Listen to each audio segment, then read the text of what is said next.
This, as you will have seen, is the Q Drum Company 14x8 steel plate snare drum, and I'm going to stand up for this one because basically it's pretty damn heavy. There you go. It's in a raw finish, and you may just, there you go, you can sort of see the rust going on there with the raw finish. It is rust that is coming off on my fingers, so I probably need to wipe it down more than anything else.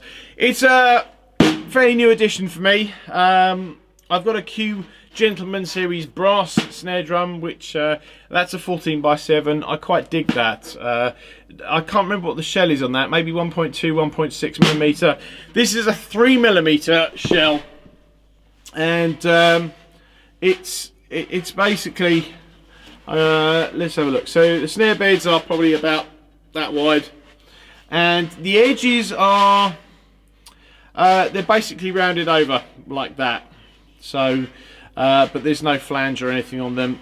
Let's see if you can get a bit of a look there. There you go. As I said, very heavy drum, which you probably expect from a 3 millimeter thick steel shell.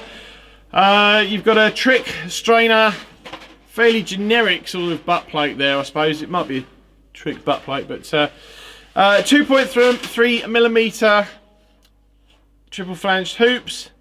You've got the Q badge, which I've always quite liked. It's very straightforward, understated, and you know, you can tell what it is from a distance, which is probably the only thing you want from a badge, really.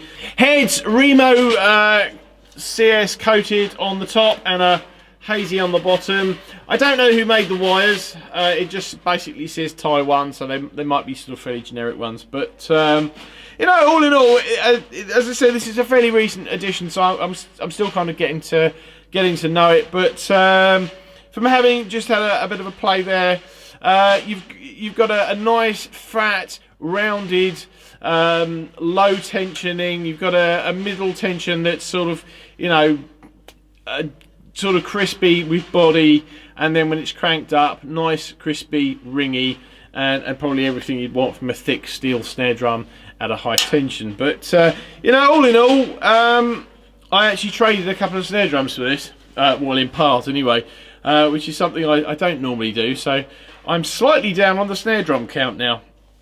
But oh yeah, and the other obvious thing with this is where the shell has been riveted, and I think you can just about see there's a little bit of a squaring off there in the shell where the rivet line is.